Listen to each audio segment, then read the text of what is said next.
বাংলাদেশের 70% মানুষ হ্যাঁ পক্ষে ভোট দিয়েছে, সংস্কারের পক্ষে ভোট দিয়েছে। কিন্তু এই সরকার, এই বিএনপি সরকার গণভোট এবং জুলাই সনদকে এখন অস্বীকার করছে। জুলাই মাস উপলক্ষে আমরা প্রত্যেকটা উপজেলা, গুরুত্বপূর্ণ উপজেলা ভিত্তিক পদযাত্রা, পথসভা আপনাদের সাথে আমরা যোগাযোগের জন্য এসেছি। আপনারা জানেন যে বাংলাদেশে একটা নির্বাচন হয়েছে ফেব্রুয়ারিতে। সেই নির্বাচন দুইটা নির্বাচন ছিল। কয়টা নির্বাচন? দুইটা নির্বাচন ছিল, গণভোট এবং আপনারা এমপিতে ভোট দিয়েছেন। গণভোটে হ্যাঁ এবং নাতে ভোট ছিল, সংস্কারের পক্ষে অথবা বিপক্ষে। বাংলাদেশের 70% মানুষ হ্যাঁ পক্ষে ভোট দিয়েছে, সংস্কারের পক্ষে ভোট দিয়েছে। কিন্তু এই সরকার, এই বিএনপি সরকার গণভোট এবং জুলাই সনদকে এখন অস্বীকার করছে, জনগণের সাথে প্রতারণা করছে, জাতির সাথে গাদ্দার এবং বিশ্বাসঘাতকতা করছে। প্রিয় এলাকাবাসী, আমরা 5টা দাবি নিয়ে এসেছি। এই গণভোটের গণরায় বাস্তবায়ন করতে হবে, যার মাধ্যমে সংস্কার হবে, দেশের পরিবর্তন হবে, যেটা আপনার আমার আকাঙ্ক্ষা ছিল জুলাই গণঅভ্যুত্থানে। যে আকাঙ্ক্ষার কারণে আমরা এই পরিবর্তন দেখার জন্যই শেখ হাসিনার বিরুদ্ধে রাজপথে নেমেছিলাম। দ্বিতীয়ত, আমরা তরুণদের কর্মসংস্থানের দাবি জানিয়েছি। তৃতীয়ত, আমরা বলেছি যে বাংলাদেশের এই যে বিদ্যুতের সংকট, আপনাদের এলাকায় কি বিদ্যুৎ আছে? ঘরে ঘরে বিদ্যুৎ আছে? লোডশেডিং হয়, দৈনিক 7 থেকে 8 ঘন্টা করে লোডশেডিং হয়। এই লোডশেডিং সমস্যার সমাধান করতে হবে।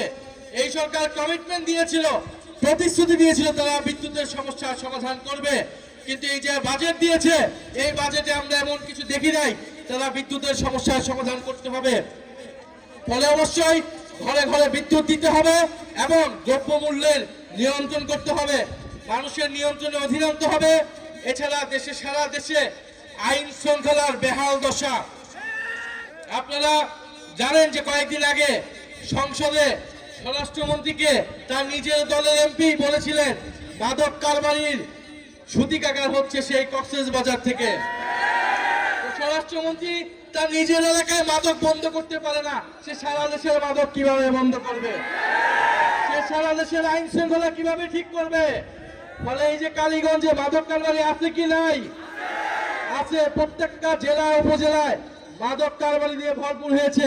ফলে স্বরাষ্ট্রমন্ত্রীকে বলবো কক্সবাজারে মাদক বন্ধ করুন এবং সারা বাংলাদেশের সকল জায়গায় মাদক কারবারি বন্ধ করুন এবং দেশের আইন শৃঙ্খলা নিশ্চিত করুন। এবং প্রিয় কালীগঞ্জবাসী, আমাদের ভাই শরীফ ওসমান হাদি জীবন দিয়েছিল আজাদির জন্য, স্বাধীন সার্বভৌম বাংলাদেশের জন্য।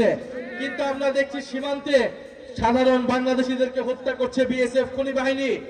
আমরা দেখছি সীমান্তে পুশিং হচ্ছে এবং এই সরকার যে নিজেদেরকে জাতীয়তাবাদী সরকার বলে, জাতীয়তাবাদের নামে ব্যবসা করে, সে সীমান্ত হত্যা বন্ধ করতে পারছে না, সে পুশিং বন্ধ করতে পারছে না।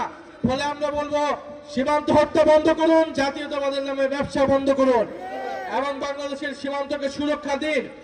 প্রিয় কালীগঞ্জবাসী, জুলাই গণঅভ্যুত্থান হয়েছিল আপনার আমার অংশগ্রহণের ফলে। এখন জুলাই গণঅভ্যুত্থানের পরে নতুন নতুন নেতা তৈরি হয়েছে, নতুন নতুন নেতৃত্ব আসছে।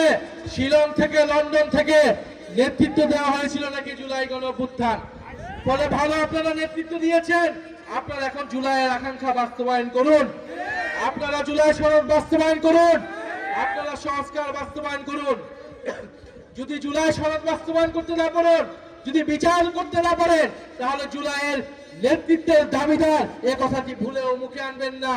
জুলাই জাদুঘর খুলে দিন এবং যারা জুলাই গণঅভ্যুত্থানে হত্যাকাণ্ড চালিয়েছিল তাদের বিচার নিশ্চিত করুন।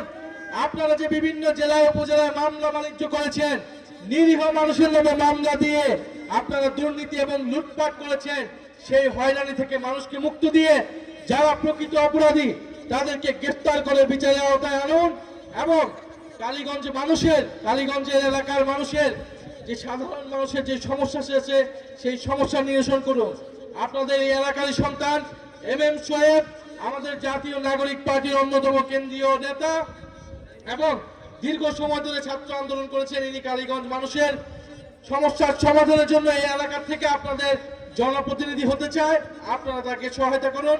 ইনশাআল্লাহ আমরা কালীগঞ্জবাসীকে একটা সুন্দর কালীগঞ্জ, আমরা বৈষম্যহীন কালীগঞ্জ উপহার দেবো। ইনকিলাব জিন্দাবাদ।